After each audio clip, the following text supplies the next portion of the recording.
អាណាព្យាបាលទាំងឡាយដែលមានកូនតូចហើយមិនចង់ឆ្លើយមនុស្សធំក៏ដោយគួរតែពិនិត្យមើលរុនត្រចៀកទាំងសងខាងរបស់ពួកគាត់ក្រែងលោកមានអាចត្រចៀកកកស្ទះដោយកុមារីម្នាក់នេះអាចត្រចៀកកកស្ទះទាំងសងខាងតែម្ដងម្ដាយគាត់បាននិយាយប្រាប់ថាកូនស្រីរបស់គាត់ចូលចិត្តលេងទូរស័ព្ទបើកសំឡេងខ្លាំងឬខ្លាំងណាស់ហើយរំខានមែនទែនពេលហៅម្ដងមិនចង់ឆ្លើយនៅពេលដែលគាត់ចាប់មើលរុនត្រចៀករបស់កូនគាត់ឃើញថាមានដុំខ្មៅនៅក្នុងរុនត្រចៀកទាំងសងខាងកុមារីមានរុនត្រចៀកតូចក៏ប៉ុន្តែអាចត្រចៀកដែលនៅក្នុងរុនត្រចៀករបស់គាត់គឺធំណាស់ធំមែនទែនយើងបានទាញមានដុំធំភ្លុតមកហើយអ្នកជំងឺចាប់ដើមមានអារម្មណ៍ភ្ញាក់ព្រើតែម្ដងនៅពេលដែលមានរលកខ្យល់បានចូលទៅក្នុងរុនត្រចៀករបស់គាត់ជាលើកដំបូងបើទោះបីជាអាចត្រចៀកមួយដុំធំបានយកចេញមកខាងក្រៅក៏ប៉ុន្តែយើងឃើញមានមួយកំណាត់ទៀតជាប់កឹបនឹងក្រដាសត្រចៀកតែម្ដងយើងក៏បន្តលូកឧបករណ៍តូចរបស់យើងថ្នមថ្ពក់ទាញវាសន្សំបន្តិចម្ដងចេញមកខាងក្រៅអស់ពីដុំធំហើយ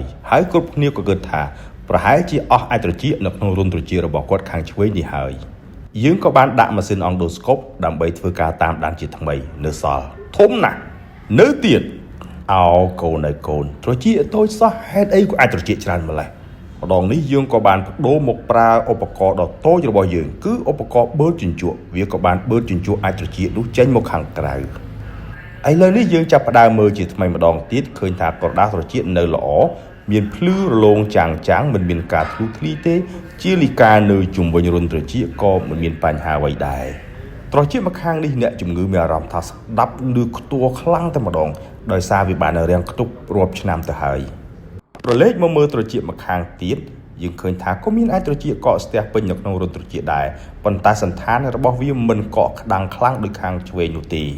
មានបន្ទះទុនគ្របនៅជុំវិញរុនត្រចៀកបន្ទាប់មកយើងក៏ចាប់ផ្ដើមវាយបន្លាយកាយប្រឡងតម្រង់មើលទៅខាងក្នុងតើមានអ្វីខ្លះនៅទីនោះដើម្បីកុំឲ្យជាឧបសគ្គរាំងខ្ទប់ខ្សែចក្ខុរបស់គ្រូពេទ្យមិនអាចមើលទម្លុះចូលទៅខាងក្នុងបានយើងក៏បានប្រើដំបងសិលរបស់យើងវាយបន្លាយកាយប្រឡងមើលតម្រង់ចូលទៅខាងក្នុងម្ចាស់ថ្លៃឲ្យមានដុំខ្មៅមួយគ្រាប់ទៀតកឹបនៅខាងក្នុងជាប់នឹងក្រដាសត្រចៀកដំបងសិលដ៏មានមហិទ្ធិឫទ្ធិបានលូនចូលយ៉ាងសន្សំចូលទៅក្នុងពិភពដ៏តូចចង្អៀតនៃរុនត្រចៀកគ្រូពេទ្យក៏ចាប់ផ្ដើមផ្អាប់ដង្ហើមចង់ស្មារតីបញ្ចូលដំបងសិលបន្តិចម្ដងយឺតសន្សំ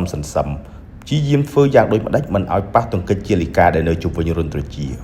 ដោយសារតែអ្នកជំងឺគាត់នៅមិនស្ងៀមធ្វើឲ្យមានការប៉ះទង្គិចបន្តិចបន្ទាប់មកធ្វើឲ្យគាត់មានអារម្មណ៍ថាភ្ញាក់ព្រើតែម្ដងដំបងសិលដែលមានទំពក់នៅខាងចុងចាប់ផ្ដើមធ្ពក់តាក់យកអាចត្រចៀកចេញមកខាងក្រៅពុទ្ធោធំណាស់ធំមែនទែនឥឡូវយើងបញ្ចូលម៉ាស៊ីនអង់ដូស្កូបចូលទៅខាងក្នុងតើយ៉ាងម៉េចទៅហើយក្រដាសត្រចៀកល្អមានការរលាកមិនមានការធ្លុះធ្លាយទេប៉ុន្តែនៅមានអាចត្រចៀកបន្ទះស្ដើងនៅជុំវិញរុនត្រចៀកយើងក៏បន្តសម្អាតយកវាមកខាងក្រៅឲ្យស្រឡះត្រចៀករបស់គាត់ហើយអ្នកជំងឺចាប់ផ្ដើមស្ដាប់ឮច្បាស់ចាស់ដូចកើតជាថ្មីម្ដងទៀតអញ្ចឹងខ្ញុំជឿជាក់ថាប្រកាសជាមានប្រិយមិត្តមួយចំនួនក្រោយពីតាមដានវីដេអូនេះចប់នឹងពិនិត្យមើលរុនត្រចៀករបស់អ្នកដែលនៅជុំវិញប៉ុន្តែកុំព្យាយាមធ្វើតាមវីដេអូនេះនៅផ្ទះបើមានបញ្ហាមិនស្រួលពាក់ព័ន្ធនឹងត្រចៀកអញ្ចឹងសូមទំនាក់ទំនងមកគ្រូពេទ្យផ្នែកត្រចៀកច្រមុះបំពង់ក